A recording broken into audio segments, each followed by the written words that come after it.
Only IAS का I think the material is very, आप लोग जो मटेरियल बनाते हैं वो काफी कॉम्प्रिहेंसिव होता है। And the film mapping series जो आप लोग ओनली आईएएस पे अवेलेबल होती है, so that I used to refer and really helped me.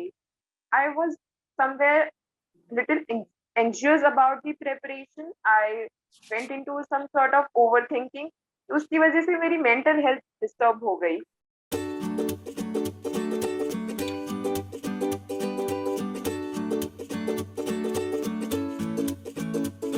Hello and welcome to only IAS. आज हमारे साथ मौजूद हैं एक बहुत ही स्पेशल गेस्ट जिनका नाम है निधि गोयल, जिन्होंने इस साल यूपीएससी के रिजल्ट में 298 रैंक सिक्योर किया है।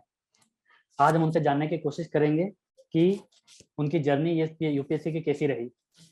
तो Nidhi ji, welcome to only IAS. Thank you sir. Conversation शुरू करने से पहले मैं आपसे जानना चाहूंगा कि आप इतना बताइए कि यूपीएससी का सच में डिफिकल्ट एग्जाम है, क्योंकि जितने बच्चे स्टार्ट करते हैं तो उन सबका एक डर रहता है, एक फोबिया रहता है, क्योंकि यूपीएससी हमारे देश की बिगेस्ट एग्जामिनेशन है। तो उनको शुरू करने से कुछ बच्चे 4 से 5 साल ले लेते हैं, कुछ बच्चों को एक अटेम्प्ट में भी ले लेते हैं, पर एक जनरल एक अंडरस्टैंडिंग है कि यूपीएससी एक डिफिकल्ट एग्जाम है। तो क्या सच में इतनी डिफिकल्ट है कि हमें उस एग्जाम से डरना चाहिए? सर, यूपीएससी एक लेंदी एग्जाम है जिसमें पढ़ना पड़ेगा, but it's not very difficult कि इट्स अनअचीवेबल, और हमें इतना डरना नहीं चाहिए इस एग्जाम से। और इसका एक एडेड बेनिफिट होता है because it widens your horizon. आपको बहुत कुछ जानने को मिलता है जो आप शायद अपनी रोजमर्रा जिंदगी में बहुत कुछ इग्नोर जी। कर देते हैं। वो चीजें, बहुत चीजें जानने को मिलती है, आपकी सोच बहुत चेंज होती है इस जर्नी के दौरान। तो मैं तो कहती हूँ कि हर किसी को एक बार प्रेपरेशन तो जरूरी ट्राई करनी चाहिए एग्जाम की, और इतना डिफिकल्ट नहीं है कि आप क्रैक नहीं कर सकते, तो डरना नहीं चाहिए। तो निधि जी, आपने जो आईएएस एग्जाम का आपके माइंड में पहला थॉट कब आया कि मुझे आईएएस एग्जाम देना है? सर, कुछ स्कूल के टाइम पे था, तो जब रिजल्ट आते थे कई बार टीवी में, तो लगता था कि हाँ ठीक है, ऑफिसर बनना है। बट ऐसा कोई बहुत ज्यादा स्ट्रॉन्ग बिलीफ तो नहीं था स्कूल के टाइम पे। बट कॉलेज के में जब आके देखते हैं कि अब आगे क्या करना है, तो फिर था कि सिविल सर्विसेज में जाना है। फिर जानने की कोशिश की एग्जैक्टली सिविल सर्विसेज में काम क्या करना होता है, कि वो बहुत इंपॉर्टेंट है। जी जी। तो जैसे जैसे धीरे धीरे जाना, तो लगा कि हाँ ये चीज है जो मैं करना चाहूंगी अपनी लाइफ में, थोड़ी डाइवर्सिटी जॉब की। तो ये देन आई डिसाइडेड। तो आपने बताया कि आप पहले जब ये रिजल्ट आता था न्यूज़ देखते थे, आज रिजल्ट आया है, आज आप आपके बारे में न्यूज़ देख रही हैं, तो उस पल को लेके और आज के मोमेंट को आप कैसे देख रही हैं?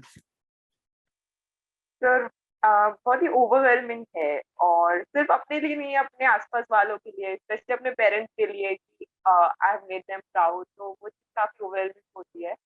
बट अभी थोड़ा टाइम लगेगा वो सिंक इन करने में फीलिंग। अभी तो है कि हाँ ठीक है, आई क्लियर्ड इट। तो ये न्यूज़ आपको कब मिली कि मतलब आपने अपना नाम आ गया है, आपकी ये रैंक है, मतलब आपने खुद पीडीएफ को खोल के देखी, वो मोमेंट आपने देखा कि मेरा नाम सर्च कर रही हूँ and just came out, just it is 298? या सर, लकली पीडीएफ मतलब मैंने नहीं देखी, मेरे भाई ने खोल के देखी, बिकॉज मुझे नहीं हो रही थी वो देखने का। तो he search my name and then it was just कि ये कैसे पॉसिबल भी कैसे है कि हो गया, वो चीज हो रही थी। बहुत बड़ी एग्जाम होती है इसका, मतलब काफी लोगों में एग्जाइटी बहुत ज्यादा होती है कि मतलब क्या होगा क्या नहीं होगा। वो मुझे भी थी, इतने सालों तक बार बार प्रिपेयर करना, लास्ट टाइम तक इंटरव्यू जैसे रह गया, तो लाइक पता नहीं कैसे होगा नेक्स्ट टाइम। तो एक खुशी ये भी होती है कि अब चलो अगली बार नहीं पढ़ना है। हाँ, ये अब बट अभी जी। ये आप 2023 का अटेम्प्ट देने जा रही हैं? सर, मैं अभी 2022 वाला भी देने जा रही हूँ, अभी प्रिपरेशन के मोड में। अभी सेलिब्रेशन आप रिस्ट्रिक्ट कर रखी हैं? जी, अभी आप सेलिब्रेशन के मोड में अभी इतना नहीं है? नहीं हूँ सर, वही मुझे थोड़ा लग रहा है कि अभी मुझे सेलिब्रेट करना चाहिए, बट मैं थोड़ा थोड़ा बीच बीच में पढ़ने की ट्राई कर रही हूँ, तो वो जो हो रहा है अभी मेरे साथ। तो अभी कैसे आप, अभी आप क्या फोकस कर रही हैं फिल्म से लेके, कि आपने इतना लिमिटेड समय है आपके पास में? तो बेसिक तो कर लिया था, जैसे इंटरव्यू के बाद थोड़ा बहुत स्टार्ट कर दिया था। एंड देन बीच बीच में भी बेसिक बुक्स वगैरह रिवाइज कर लिए थे, और इतनी बार रिवाइज कर चुके हैं तो एक तो आ जाता है कि बेसिक आपको याद रहती है चीजें। वही अब जितना कर सकती हूँ उतना ट्राई करूँ। तो निधि जी, आपने 2019 का फर्स्ट अटेम्प्ट लिया था, देन 220 एंड दिस अटेम्प्ट 221। तो 219 में आपका प्रीलिम्स क्लियर नहीं हुआ था, ठीक उस है। टाइम तो 2 मार्क्स से रह गया था। हाँ, तो वो उस अटेम्प्ट के बाद आपने ऐसा क्या चेंजेस किया कि आप लगातार 2 बार अपने मेंस लिखा, इंटरव्यू के लिए आप क्वालिफाई हुए और इस बार आपने इंटरव्यू भी क्रैक कर लिया। तो प्रीलिम्स को लेके आपकी स्पेसिफिक और पर्टिकुलर स्ट्रेटेजी क्या रही कि हाँ, मुझे ये अचीवेबल, ये इससे मैं अचीव कर सकती हूँ? तो फर्स्ट अटेम्प्ट में the preparation was not very good and my I was somewhere little anxious about the preparation. I went into some sort of overthinking. तो उसकी वजह से मेरी मेंटल हेल्थ डिस्टर्ब हो गई एंड उसकी वजह से मैं ज्यादा अच्छे से नहीं पढ़ पाई, तो वो चीज रह गई। एंड देन जैसे आई गेव की ठीक है, I maybe I got a little confidence, शायद हो जाए, बट वो उस टाइम 2 मार्क्स से रहा तो मुझे वो कॉन्फिडेंस मिला कि शायद आगे कर पाऊंगी। देन उसके बाद then I again started my preparation. तो सेम स्ट्रैटेजी बेसिक को स्टार्ट किया and I did a lot of mock papers this time second attempt में। तो around 40-50 mocks I gave and I just revised them again, and because of the corona that time got a more time, so I did more revision and वही basic strategy, basic books को रखो and mock papers होते हैं उनको revise करते रहो, because mock papers give you an additional advantage in terms of finding the information which may not have been in the regular book. And then I just तो निधि, आपने बताया कि जैसे आपका सिर्फ 2 मार्क्स से रह गया था प्रीलिम्स, तो वो जो एक फेज आया, आप लो फेज में गई, तो उससे आपने अपने आप को कैसे ओवरकम किया? उस फेज से वापस अपने आप को फिर से मोटिवेट करना कि हाँ, कोई बात नहीं, इट हैपेंस, हो जाता है, तो वो आप वापस अपने कम बैक कैसे किया? तो उसमें बहुत इंपॉर्टेंट रोल होता है पेरेंट्स का। तो माय पेरेंट्स सपोर्टेड मी कि you have done something, you have just missed by 2 marks, so you can do better, और जबकि हमारी प्रिपरेशन नहीं थी, जब तुमने कर लिया तो कर पाओगे। तो parents supported me and I used to go through YouTube the topper talk, तो सब अपने अपने स्ट्रगल स्टोरी बताते हैं, तो इट गिव्स कॉन्फिडेंस, यार हो सकता है, तो just try, give it a try. वाह। तो निधि, उसके बाद हम आते हैं मेंस पर। मेंस को लेके बच्चों में बहुत ज्यादा रहता है कि एक तो वास्ट है मेंस अपने आप में भी, और टाइम बहुत लिमिटेड होता है प्रीलिम्स के बाद में। तो आपने इसको कैसे मैनेज किया, और इसमें करंट अफेयर का आपने कैसे अपने इसको मेंस के आंसर राइटिंग में इंक्लूड किया? सर, जो प्रेपरेशन का टाइम होता है, जो हमारे पास एक साल हम जो प्रिपेयर करते हैं, तो उसमें हमें सिर्फ प्रीलिम फोकस ना रहती, थोड़ा थोड़ा मेंस का भी पढ़ना चाहिए। And specifically I used to refer between those 3 months the current affair booklets जो available होती है मार्केट में, तो उनसे नोट्स बना के and then I did my answer writing in that period only. So उससे अपने एग्जाम पेपर्स देके मैं एनालाइज करती हूँ कि आप कहाँ पे गलती कर रहे हैं and then just try to improve upon them. And जैसे जीएस के जो सारे टॉपिक्स होते हैं, तो वो आपका फोकस होना चाहिए, syllabus is the in the UPSC. तो just go through the syllabus and वो जो टॉपिक्स होते हैं तो उनको देखिए कि कौन सा टॉपिक अवेलेबल है आपके पास और कौन सा आप additional topic, specially GS 3 is a very wide paper जिसमें बहुत सारे सब्जेक्ट्स होते हैं, तो आपको एक एक टॉपिक उठा के वही उनकी शॉर्ट नोट्स बना के दें और revise them again and again, वही basic start. And for ethics also I did make a note from the regular books जो हम पढ़ते हैं, तो I used to make notes from them because ethics का कोई ऐसे specifically syllabus तो specifically book तो available है नहीं, तो जो जो point जो जो topics नहीं थे तो अलग अलग sources से I made notes and I used to revise them. तो मेरी, जैसा कि हमें पता चला कि आपने एडिटोरियल को रेफर किया है, आपने उसको देखा भी है काफी बार, तो उस एडिटोरियल्स का आपके मेंस में या आंसर राइटिंग में किस प्रकार वो हेल्पफुल फैक्टर रहा, थोड़ा सा एलोबरेट करें आप? Sir, editorials really help because जो भी करंट अफेयर्स में इंफॉर्मेशन जो भी न्यूज चल रही होती है, तो उसमें you get content to write and आप समझते हैं कि किस तरह से क्या कैसे लिखते हैं, क्या क्या डिमेंशन आप ऐड कर सकते हैं अपने आप अपने आंसर्स में, लाइक इकोनॉमिक सोशल, तो एडिटोरियल से and also you get example, current example जो आप ऐड कर सकते हैं, तो इट रियली हेल्प्स एडिटोरियल। अगर हम पर्टिकुलर सिर्फ आंसर राइटिंग पर फोकस करें, क्योंकि मेंस के बाद सिर्फ आंसर राइटिंग मतलब अब बहुत ज्यादा आजकल वो डिमांड करने लगे, क्योंकि ऑलरेडी बहुत ज्यादा नॉलेज है, नॉलेज अब सबके पास में आ जाता है, पर जो अच्छे से प्रेजेंट कर पाता है। तो प्रेजेंटेशन को लेकर आपका क्या एक पर्टिकुलर स्ट्रेटेजी रही या फॉर्मूला रहा कि मैं ऐसे प्रेजेंट करूंगी या इस प्रकार से वैल्यू एडिशन पे जाऊंगी? क्या कुछ यूनिक फैक्टर या यूनिक स्ट्रेटेजी जो आपने अपनाई हो? सर, ऐसा द बेसिक स्ट्रैटेजी दैट आपको अपने आंसर्स को एक लिमिटेड टाइम में लिखना है, तो you have to be precise with the answer. So, say 1-2 lines where you have to explain, give a short introduction of 2-3 lines, and then just use the headings which are available in the question, which is very important that you give the heading and divide the question in different parts and give the heading accordingly, and write 4-5 or whatever the required points according to 10 marker or 20 marker, and add math so much, because in this paper, in this time, in the GS1 and GS1, so there were very questions on geography. So I was limited in my content, but I draw a lot of world maps in so many questions.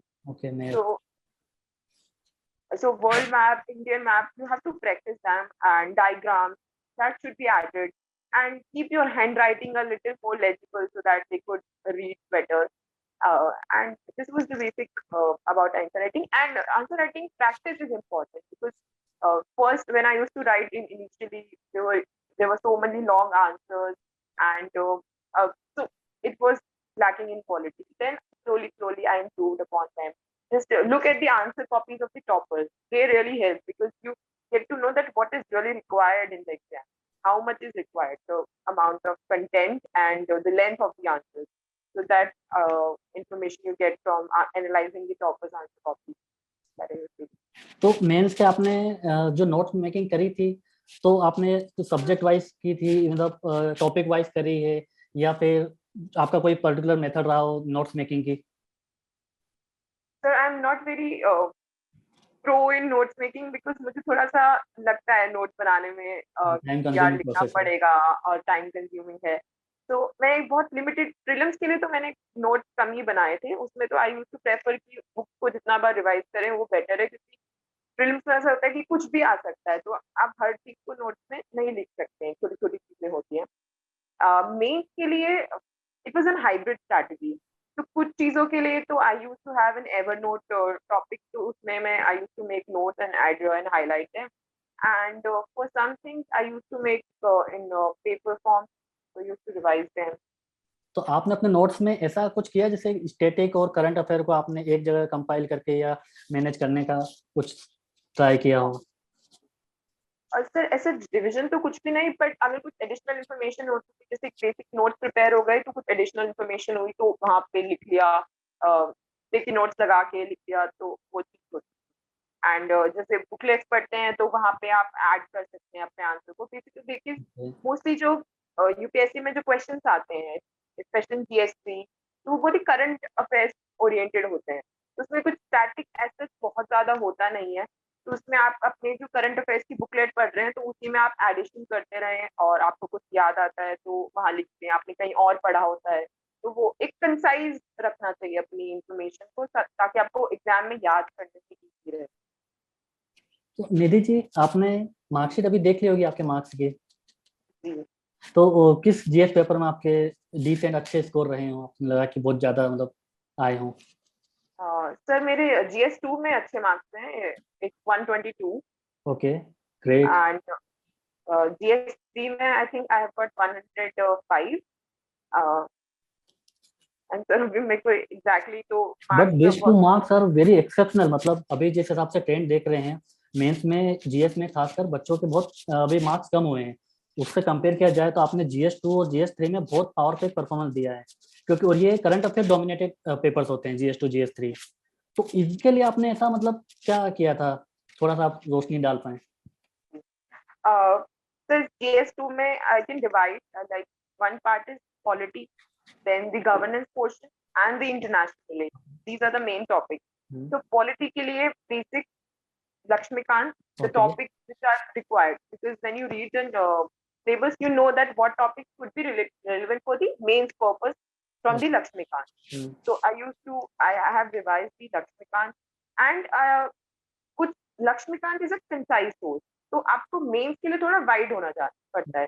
तो उसमें जैसे कि अगर legislative council है, तो अब उसमें आपको लेजिस्लेटिव काउंसिल का बेसिक इंफॉर्मेशन मिलेगा लक्ष्मीकांत में, बट क्वेश्चन अवेलेबल हो सकता है यूपीएससी में। तो आप थोड़ा नेट पे जाके यू कैन सर्च की लेजिस्लेटिव काउंसिल का क्या पर्पस है, क्या डिसएडवांटेज है, क्या एडवांटेज है, तो वो we can do. And governance portion के लिए I have made note in the digital format, and जो भी टॉपिक सोशल ऑडिट है या सिटीजन चार्टर है, तो उनके notes I made and I revise them. And international relations के लिए I keep it entirely current affairs. कोई मेरे पास कोई स्टैटिक मटेरियल अवेलेबल नहीं था करंट इंटरनेशनल अफेयर्स के लिए, बिकॉज इट्स वेरी डायनेमिक, और आप जैसे जैसे न्यूज़पेपर पढ़ते हैं तो आपको पता चलता है कि कैसे इंटरनेशनल रिलेशन है और पास्ट क्या हिस्ट्री है उन रिलेशन, तो वो हेल्प करता है। And then current affairs booklet I use to refer between the pre और मेंस के बीच में जो कंसाइज अवेलेबल होती है मार्केट में, तो then I use to refer, and मैंने उन्हीं के बेस पे अपने आंसर्स लिख के आते। एंड इंटरनेशनल अफेयर्स में you can make like the candidate can make also the map, world map can be made, तो वो हेल्प करता है। एंड जीएस 3 में main topic economics, agriculture, science and tech, disaster management. So for economics, the basic book which I referred for prelims, तो उसको जो जो topics relevant है I referred, and then simply then again the current affair book is available. In agriculture portion, the topics which are mentioned in the syllabus, so I made notes over them and used to revise them. And science and tech is entirely current affairs booklet, because not much statics available for them. And disaster management के लिए I have some notes available, so I used to revise them and just supplement them with the current affair booklet. तो इन सब का आपने कोई concise या notes बनाए थे? Sir, I just used to highlight in the books only because I was a little, I get tired or I can understand. taking notes. That's why. अच्छा निधि, एक बहुत सा एक बेसिक प्रॉब्लम है कि अब जब हम 220 या 221 या 22 की बात कर रहे हैं तो बहुत ज्यादा इंटरनेट में मटेरियल अवेलेबल है, बहुत ज्यादा बॉम्बार्डमेंट ऑफ इंफॉर्मेशन है। तो कैसे आप ये मैनेज कर रहे हैं कि क्या आप पिक एंड चूज करना है, क्या हमारे लिए इम्पोर्टेंट है, कैसे इसको हम यूज करेंगे अपने आंसर राइटिंग में, कैसे मैनेज किया आपने ये? तो उसके लिए बहुत ही सिंपल चीज होती है कि जब आप बार बार प्रिपरेशन की मोड में होते हैं, आपको पता होता है कि कौन सी ऐसे मटेरियल, कौन सी साइट है जहाँ पे आपको रेलेवेंट मटेरियल मिल सकता है। तो आपको ज्यादा नहीं जाना, one I think you should prefer maximum 2 sources.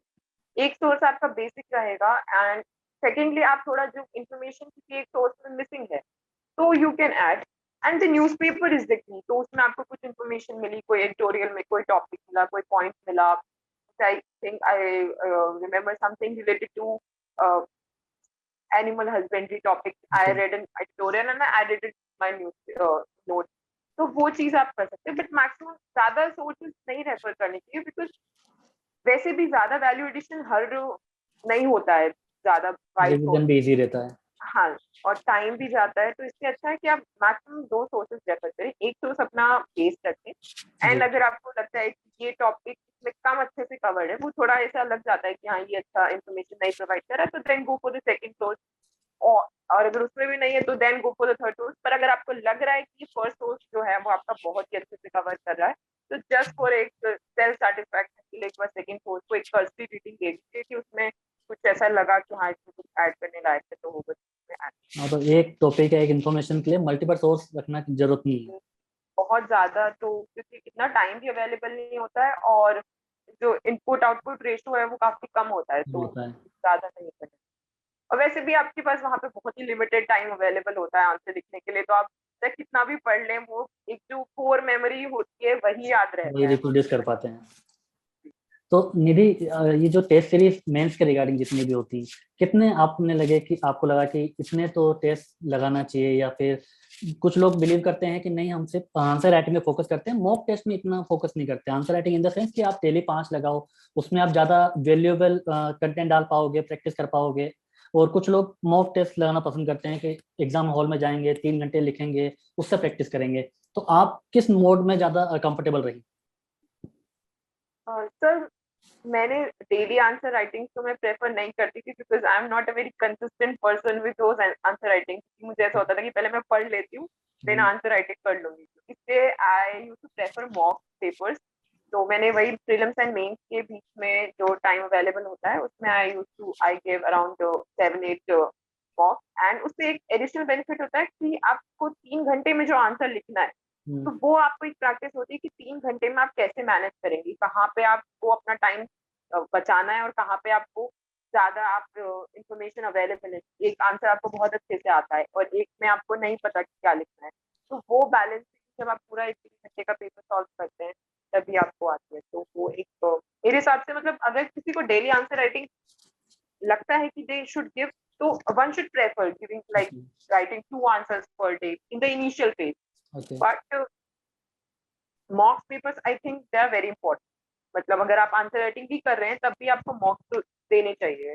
3 घंटे का पेपर एक बार बैठ के, वो जरूरी है। हाँ, उससे आप यूज हो जाते हो, आपको कैसे अप्रोच जी, करना है, कितने बिल्कुल कितनी स्पीड है आपकी। कितनी स्पीड है जी।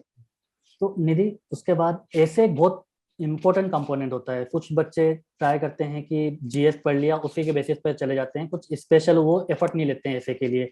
आपके केस में क्या रहा हो? So I didn't join any test series for the essay. So I have a friend.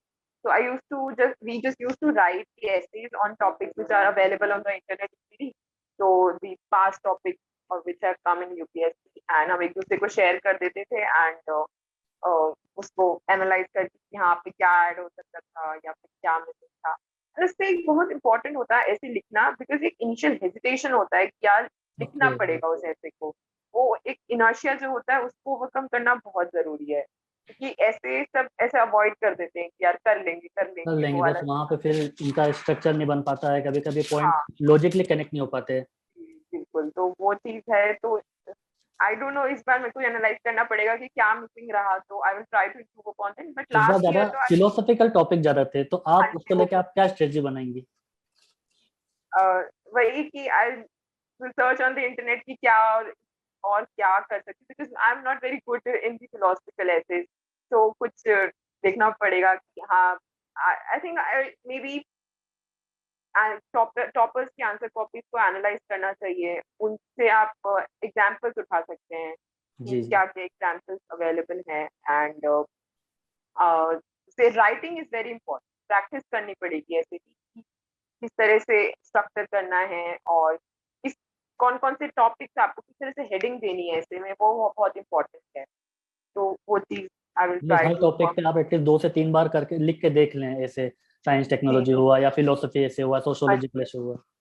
जी। ऐसे के बाद में सबसे एक और इम्पोर्टेंट सब्जेक्ट है एथिक्स।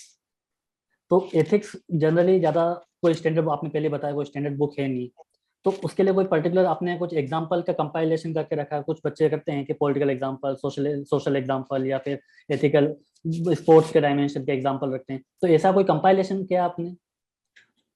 जैसे कोई एक कंपाइलेशन तो नहीं था, बट जैसे जब जो मैंने नोट्स बनाए थे तो उसमें यूज्ड टू थिंक कि what example I could give from my personal life, और कोई एग्जांपल अगर मुझे न्यूज से मिलता था या फिर कोई हिस्ट्री का एग्जांपल हुआ, या जहाँ से भी अवेलेबल होते हैं एग्जांपल्स, आपको कुछ दिमाग में आया कि एग्जांपल ऐड किया, तो I used to write there only.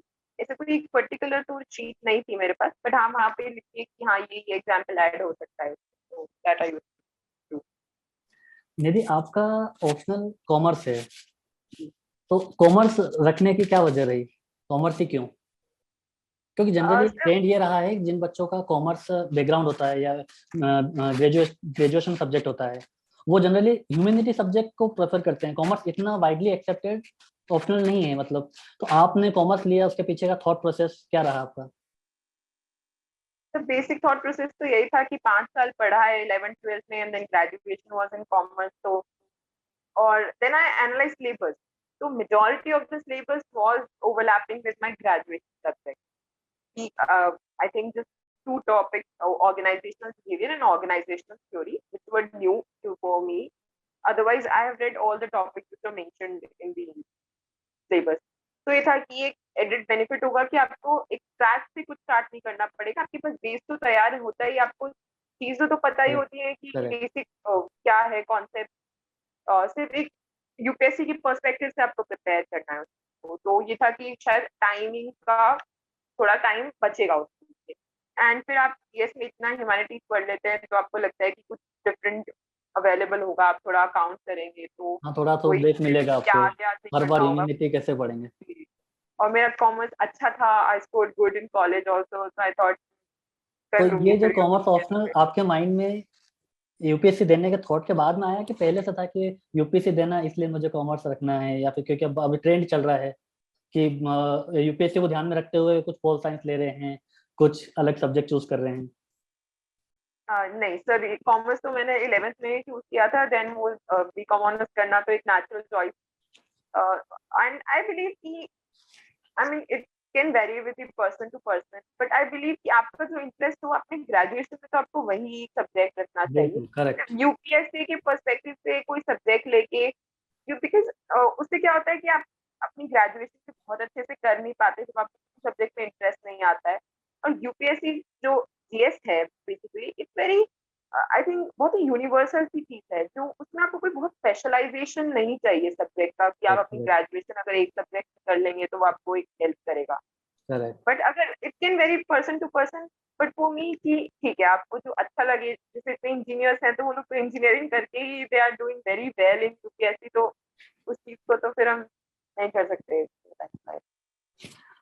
Nidhi ji, पिछले अटेम्प्ट में आपका इंटरव्यू रुक गया था, तो इस बार इंटरव्यू के लिए आपने ऐसा क्या स्पेशल अप्रोच लिया, या फिर आपने पिछले इंटरव्यू में आपको ऐसा लगा कि क्या कुछ कमी रह गई, या फिर क्या आपको ऐसा लगा कि हाँ इस बार ये सुधार करना चाहिए। सर आई थिंक इंटरव्यू में एक बहुत ही मिसकंसेप्शन ये है कि वहाँ पे दे चेक योर पर्सनालिटी। तो they check your personality but you have to have some knowledge to for them to check your personality, वो हाँ, हर बहुत बार आप सॉरी नहीं बोल पाओगे। जी बिल्कुल। सो वही एक लैकिंग था पिछली बार कि I maybe I have not prepared well for the interview, I was not very widen my knowledge for the interview perspective. So this time I prepared my desk and I made some notes relating to my district, my home state, and relating to the commerce as well. And I used to practice answers from like on my own. अगर ये question अगर आपसे पूछेंगे तो आप किस तरह से कौन कौन से पॉइंट ऐड करेंगे 1 2 3 करके, because last time the major problem which I was facing structuring my answer. जब हम आंसर कि जब इंटरव्यू में देते हैं तो वो बहुत ही हैपेसेड हो जाता है, आपके पास एक या 1 2 3 करना बहुत जरूरी है कुछ क्वेश्चंस में कि आप स्ट्रक्चरली अपने आंसर को प्रेजेंट करें, तो वो लैकिंग था। तो this time I worked upon them, structurally कैसे अपने आंसर को प्रेजेंट कर सकती हूँ, क्या एडिशन हो सकता है, और अपनी नॉलेज को जितना बढ़ा सकते हैं। Because and yes most importantly interview में you need to be little more inclusive. जैसे कि अगर कोई न्यूज अवेलेबल न्यूज आई कि Russia Ukraine war is the news, तो आपको थोड़ा इंक्लूसिव होना पड़ेगा कि इंडिया पे क्या इम्पैक्ट पड़ेगा या ये फिर साउथ एशिया पे क्या इम्पैक्ट पड़ेगा। तो आप खुद राइट। सोचिए कि क्या क्या चीजें क्या क्वेश्चन बन सकते हैं। कोई भी एक पर्टिकुलर कोई भी न्यूज होती है तो थोड़ा इंक्लूसिव हो तो बेटर रहता है, क्योंकि interview is like something which is very unpredictable, आपको नहीं पता कि फॉलो अप क्वेश्चन क्या पूछेंगे आपसे वो चीज। तो इंटरव्यू की प्रेपरेशन में अगर आप थोड़ा इंटरेस्ट होंगे तो आपको बल्कि मजा भी आएगा उस चीज को कि आप नई नई चीजें जानेंगे कि हाँ इसमें इससे आपने ये एक वर्ड पढ़ा फिर आपने उसको आगे देखा गूगल पे सर्च करके, तो इट हेल्प। ऐसा कोई मोमेंट आपको याद आ रहा हो इंटरव्यू में, कि एक लाइट मोमेंट था, या आपको अभी भी वो रिमेम्बर हो कि हाँ वो एक अच्छा मोमेंट था, मेरे को याद रहेगा इंटरव्यू का बोर्ड में, तो ऐसा कोई मोमेंट आप रिकलेक्ट कर पाए। और सर जो मेरा बोर्ड था तो this the sir asked me last की अब आप अब हमें कुछ बताना चाहेंगी इसमें। So then I told him about the photo I saw in the newspaper on the budget day. So the photo was there was only our Union Finance Minister was the only woman in that entire photo.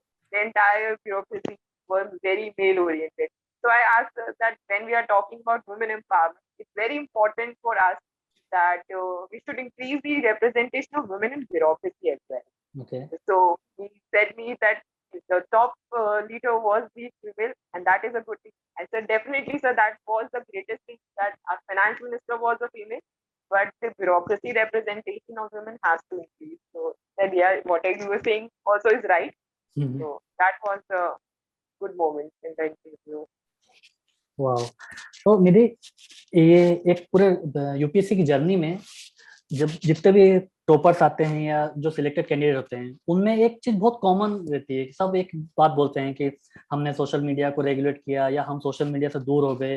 तो social media को लेके आपके क्या विचार हैं? Sir ऐसे कोई एक वन फिक्स अप्रोच तो नहीं होता इसमें।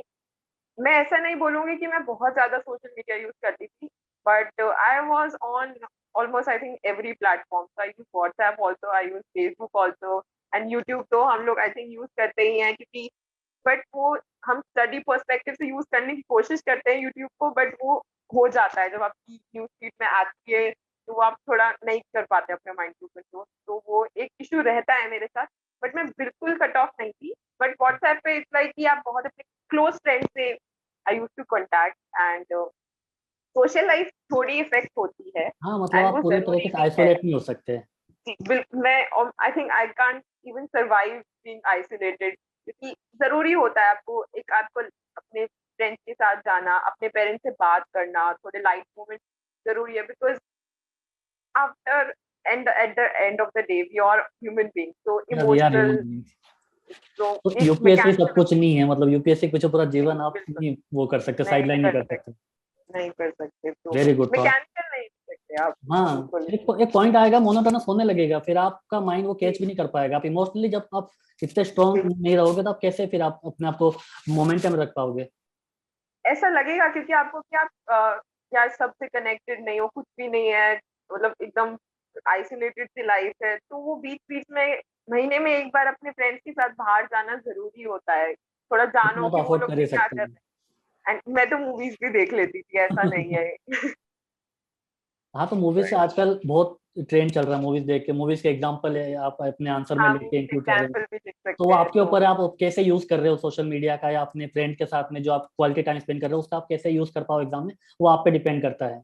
जी बिल्कुल, मतलब ऐसा भी नहीं है कि आप सारा दिन सोशल मीडिया पे ही लगे हुए हैं, तो वो एक रैशनली आपको यूज करना है कि कहाँ पे यूज करना है और कितना यूज करना है, तो वो चीज है। मतलब ऐसा तो नहीं कह मतलब सकते टोटल कि कट आप ऑफ सारे, रिक्वायरमेंट नहीं है। हाँ, मतलब आई was not totally connect out of the network for my friends and family, तो मैं बात भी करती थी, मैं बाहर भी जाती थी, और तो I think it's important for my own self, क्योंकि मुझे चाहिए कि मैं थोड़ा जाऊं बाहर, तो निधि, जब आपका इंटरव्यू फिनिश हुआ तो आप क्या एक्सपेक्ट कर रहे थे कि हाँ इस बार हो जाएगा, या फिर ये रैंक, आप एक पर्टिकुलर रैंक आपके माइंड में थी कुछ? सर मेरा इंटरव्यू तो आई थिंक मेरे को बहुत ज्यादा अच्छी फीलिंग नहीं हुई थी इंटरव्यू के आगे, फ्रैंकली। ओके। मतलब मेरा पेरेंट्स आज भी कैसा हुआ इंटरव्यू, लाइक हो गया बस, आई डोंट नो कैसा हुआ, तो I was don't ask me. Not, don't talk about me, हो गया बस।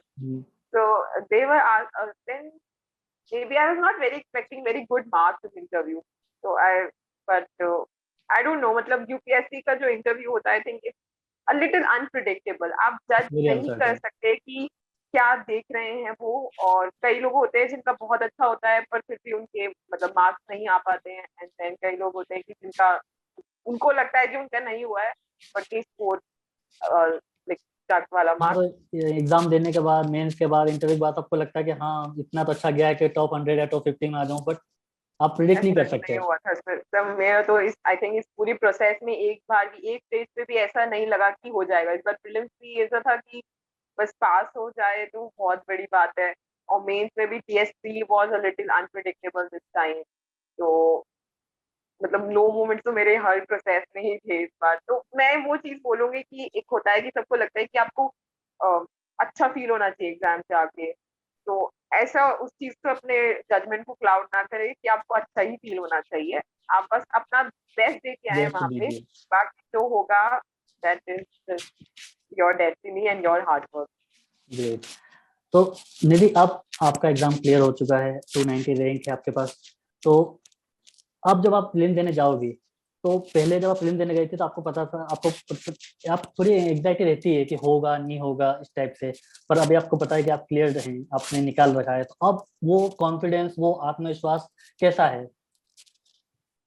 सब प्रीलिम्स के लिए तो अभी भी डर है, prelims Correct. Is now very unpredictable, तो प्रीलिम्स के लिए डर तो अभी है, and I am just wishing कि इस बार हो जाए so that I could be in continuous mode, because फिर वो एक साल को गैप लेना तो थोड़ा डिफिकल्ट हो जाता है. So I am just wishing and I am just preparing what I could do in this, everybody just coming home, तो वो सेलिब्रेशन मोड से थोड़ा थोड़ा टाइम निकाल के जो जो पढ़ने की कोशिश कर रही हूँ बस. तो हाँ, बट एक कॉन्फिडेंस है कि हाँ, एक एक हाँ, यू मतलब हैव आपने क्लियर्ड कर एंड लिया है तो आप आगे भी और अच्छा कर सकती हैं। कर सकते हैं. हाँ, जी. क्योंकि एक बार आपने देख लिया कि हाँ ये अचीवेबल है, तो वो हाँ, डबल आपका मोटिवेशन वो हो जाता है कि हाँ। कॉन्फिडेंस वो, बिकॉज वो बहुत इंपॉर्टेंट होता है. जब सक्सेस बार बार फेलियर्स के बाद सेकंड इंटरव्यू रह गया, जब सेकंड अटेम्प्ट में, तो अगर इस बार भी नहीं होता तो वो एक होता है कि आपको लगता है कि आप हार्ड वर्क कर रहे हैं, बट जब तक कुछ रिजल्ट नहीं मिलता है तो वो अच्छा नहीं लगता है ना, आपको मोटिवेशन नहीं आता है कि आप आगे भी प्रिपेयर करें. तो ये selection was important to regain that self confidence. तो यस, वो डेफिनेटली सेल्फ डाउट इट तो खत्म हो गया कि हाँ ये सब कुछ भी नहीं है, ये नहीं, एग्जाम हाँ, निकाली जा सकती है, बिल्कुल, वो इतना हाइप मोराल भी नहीं बूस्टर बनाना तो. है। जी, बिल्कुल. तो निधि, अभी जैसे कि ये जो फिल्म्स है, मतलब फिल्म्स में आपने फर्स्ट अटेम्प्ट आपका फिल्म्स में निकला, फिर सेकंड अटेम्प्ट में आप इंटरव्यू में रह गई, तो इस यूपीएससी बहुत मैराथन जर्नी है, मतलब बहुत बड़ी जर्नी है। कभी कभी आप अच्छा पढ़ते हो, कभी कभी वो मोमेंट आता है कि आपको लग रहा है कि नहीं होगा या फिर कैसे होगा, या फिर आप कोई मॉक लगा रही हो तो आपको ऐसा लगता है कि इतना अच्छा मार्क्स नहीं आ पाए हैं, कैसे होगा। तो उस कंसिस्टेंसी को कैसे मेंटेन किया आपने? बिल्कुल ऐसे मोमेंट्स बहुत आते हैं जब आपको लगता है कि यार नहीं हो रहा है ये, तो मतलब थक गई हूँ अब, तो मैं ऐसे नहीं हो रही, नहीं पढ़ना मुझे अब. बट वही होता है कि आप अपने पेरेंट्स के साथ बैठो, उन्हें बताओ कि यार मम्मी पापा नहीं हो रहा मुझसे, मतलब नहीं मन कर रहा, तो दिल की ठीक है, ट्राई तो करो, होगा नहीं होगा वो बात की चीज है, तुम तो अपना करेक्ट। ट्राई करो. और थोड़ा ब्रेक लो, थोड़ी मूवी देखो, बाहर जाओ, थोड़ा वही होता है कि अपने माइंड को थोड़ा अनक्लटर करो, कि कुछ जरूरी होता है बाहर जाना, और थोड़ा अपने माइंड को इस यूपीएससी से थोड़ा सा बाहर निकाल के देखना कि लाइफ में है, UPSC is not just the end of your life, it's just a exam. ये इम्पोर्टेंट है, बहुत ही प्रेस्टिजियस एग्जाम है, but at the end of the day it's an exam, so it cannot be the entire life. You have so many things, your many people in your life, and वो लो moment से यही है कि आप अपना थोड़ा break लें and analyse करें, या सोचें एक बार कि आपने स्टार्ट क्यों किया था एग्जाम ब्रेक, या आप करेक्ट। क्यों करना चाहते हैं. इट्स वेरी इंपॉर्टेंट कि आपका अल्टीमेट गोल क्या है, बिकॉज सिर्फ एग्जाम क्रैक करना is not the ultimate goal, it's a correct. Job, the kind of job which you want to do, and the societal impact you want to make, that is the real motivation behind joining, starting this preparation. तो उस चीज को याद करें. आप अगर इस time पे मेहनत कर लेंगे तो आगे आप क्या कर सकते हैं लोगों के लिए, अपने खुद की पर्सनल ग्रोथ के लिए, तो वो चीज एक बार बैठ के सोचें कि क्यों स्टार्ट किया था. और ये टॉपर टॉक्स माइट हेल्प, कि जब सब अपनी अपनी स्ट्रगल स्टोरी बताते हैं सबकी, क्योंकि ये सबकी ही लाइफ में ऐसा मोमेंट आता है कि आपको लगता है कि यार नहीं होगा, या फिर क्यों कर रहे हैं, इज इट रियली वर्थ. तो वो चीज है. तो just take a break, think about it, and then एक दिन दो दिन, and then again restart your preparation. Correct.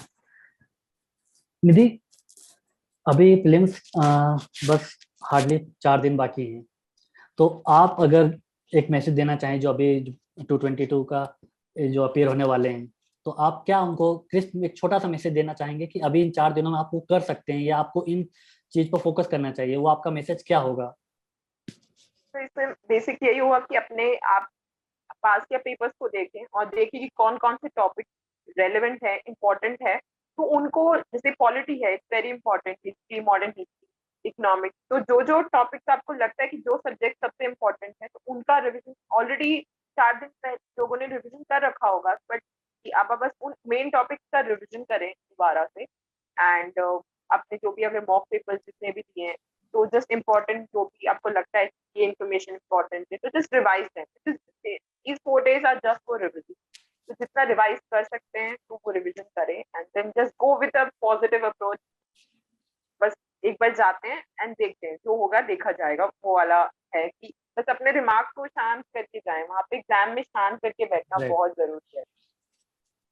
Nidhi ji, आपने ये पूरी जर्नी, यूपीएससी जर्नी देखी, आपने इसको एक 298 रैंक तक लेके आई, आपने हार्डवर्क किया, इस पूरी जर्नी में अगर आप बता पाएं कि ओनली आईएएस ने कैसे आपके जर्नी का एक पार्ट बना, या फिर आपकी जर्नी में थोड़ा बहुत कंट्रीब्यूशन दिया, तो उसके बारे में आप कुछ बताना चाहें।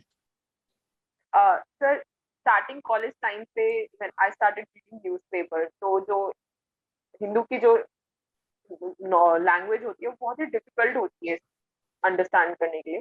तो I use to refer for the editorials in the Hindu editorials on the only I. तो उससे एक एनालाइज करने में और अंडरस्टैंड करने में कि हिंदू की लैंग्वेज को कैसे समझना है, तो वो बहुत हेल्पफुल रहा स्टार्टिंग फेज में। जब आपको समझ नहीं आता है कि एडिटोरियल क्या इंपॉर्टेंट है, कौन सा एडिटोरियल इंपॉर्टेंट है, कौन सा एडिटोरियल इंपॉर्टेंट नहीं है, हाँ, इससे करेक्ट। कैसी इंफॉर्मेशन, आप कौन सी इंफॉर्मेशन रेलेवेंट है उस पूरे एडिटोरियल में, तो वो हेल्प किया मुझे एडिटोरियल से।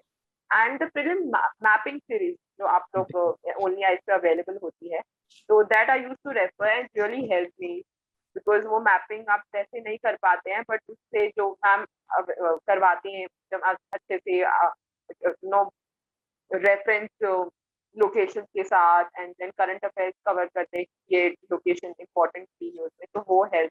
And for random topics Google पे जाके, तो only I think the material is very, आप लोग जो मटेरियल बनाते हैं वो काफी कॉम्प्रिहेंसिव होता है। तो वो आपसे, आप जो मुझसे पूछ रहे थे कि कितने सोर्सेज रेफर करना चाहिए, तो I think only ice is very comprehensive material. तो अगर आप एक कॉम्प्रिहेंसिव ओनली आइस का मटेरियल रेफर करेंगे तो आपका एक बहुत ही अच्छा बेसिक सोर्स होगा, उससे आप थोड़ा और आगे दूसरे साइट पे जाके आप ऐड कर सकते हैं। But only ice could be use as a very good base source for these preparation activities, for the basically the current affairs topic, the CS2 and 3 topics. Correct. यदि एक चीज और है जो स्टूडेंट्स के माइंड में होती है कि आप एग्जाम के लिए प्रिपेयर करते हो, पर बैक ऑफ द माइंड आपको रहता है, आप रियलिस्टिक होते हो कि आप नहीं श्योर हो सकते कि आपका होगा या नहीं होगा।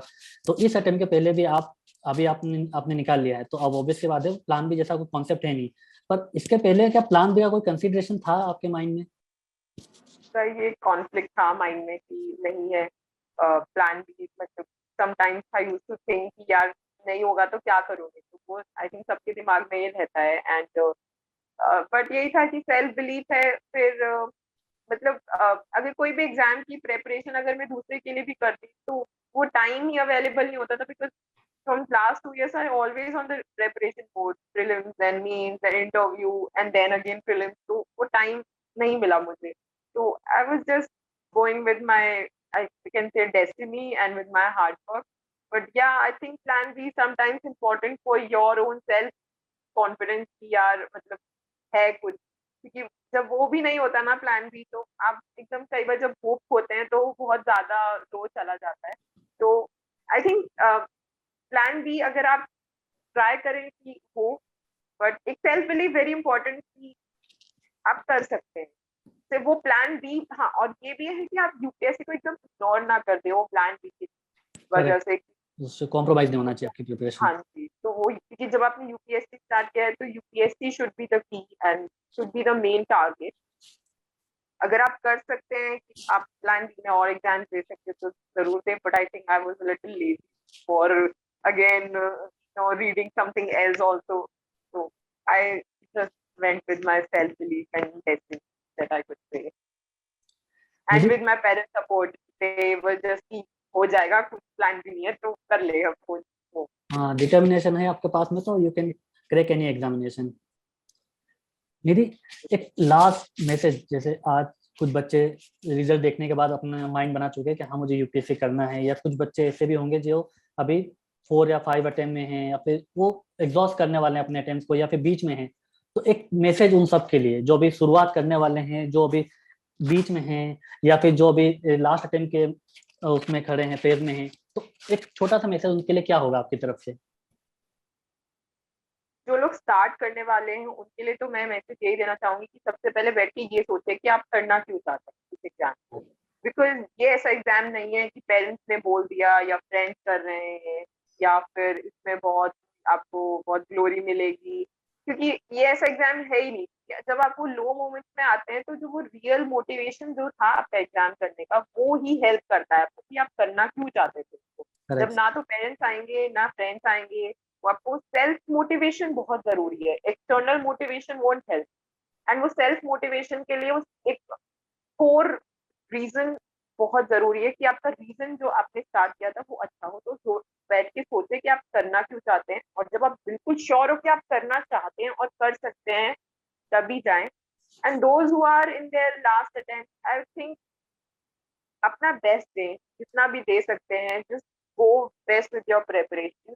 And at the end of the day it's just an exam, so it's not your entire life, you have so much more in your life। तो ये सोचें कि ये एग्जाम है, आई will try my best, but अगर नहीं भी हुआ, I am like in the worst case अगर नहीं भी हुआ, तो this is not the end of my life, I can do much better and may be something correct. Very great is waiting for me. So just believe in yourself, don't think कि if I am not clearing this exam I am a loser, because everyone has different life journeys, different purpose for in the life। तो उस purpose को ढूंढने की कोशिश करें, and at the end of the day it's an exam only, so don't make it your life। Correct, right message. आपने इस exam में इंटेंशन की बात करी कि आप जब आप एग्जाम के लिए आना चाहते हो या फिर प्रिपरेशन को शुरू करना चाहते हो, तो आपका इस एग्जाम या फिर इसके पीछे की इंटेंशन अच्छी होना चाहिए। पर आजकल एक ट्रेंड में चल रहा है कि कुछ रील्स देख रहे हैं, आईएएस आईपीएस के एंट्रीज के वीडियोस बहुत वायरल हो रहे हैं, उसको देख के वो बहुत ज्यादा मोटिवेट फील कर रहे हैं कि हमको भी ये करना है। तो ये आप क्या इसमें क्या टेक है? तो मेरा टेक तो, मैं तो जब भी देखती हूँ तो मुझे थोड़ा अच्छा नहीं लगता है फ्रैंकली इस चीज को, बिकॉज आई बिलीव कि ये एग्जाम ये है ही नहीं जो ये, इट्स नॉट अबाउट दी आप सिर्फ एंट्री देख के वो चीज को देखना कि यार इसमें ग्लोरी है, मतलब it's a job, you have to correct, do a it's a job, job, it's a and serious job. It's a job and it's a very responsible job. आप बहुत सारे लोगों की लाइफ को इम्पैक्ट करेंगे अपने, तो एट द एंड आपको अपने आप के ऊपर फोकस करना है कि आप क्यों करना चाह रहे हैं, आपकी इंटेंशन अच्छे हैं, आप सुटेबल हैं कि नहीं है, आप में वो क्वालिटीज, वो इमोशनल इंटेलिजेंस और करेक्ट, वो ऑनेस्टी इंटेग्रिटी है कि नहीं है। तो वो बहुत जरूरी है। एंड ये सब मे बी एक शॉर्ट टर्म मोटिवेशन के लिए आपको हेल्प कर सकते हैं, बट जस्ट एज मेंशन, जब वो लो मोमेंट आएगा तो कुछ कोर रीजन जरूरी है रीस्टार्ट एंड रीबूस्ट करने के लिए अपने आप को। तो करेक्ट, इंटेंशन को बहुत ही प्योर रखें, because it's a civil service, you are a servant of the government, so don't think yourself as someone looking master or something, just think that you are the servant and you have to serve people। तो वो intention के साथ आप start करें, and जो लोग clear हो चुके हैं तो वो भी इस इंटेंशन के साथ ही अपनी जॉब करें, तो काफी अच्छा होगा हमारे करेक्ट, लिए, हमारे सोसाइटी के लिए, and specially our nation. Correct. So Nidhi, it was very nice talk, very nice conversation, और very valuable conversation for our new aspirants। And हमारे ओनली आइज की टीम की तरफ से आपको बहुत बहुत कॉन्ग्रेचुलेशन, और आपको आगे की फ्यूचर एंडेवर के लिए भी ऑल द बेस्ट।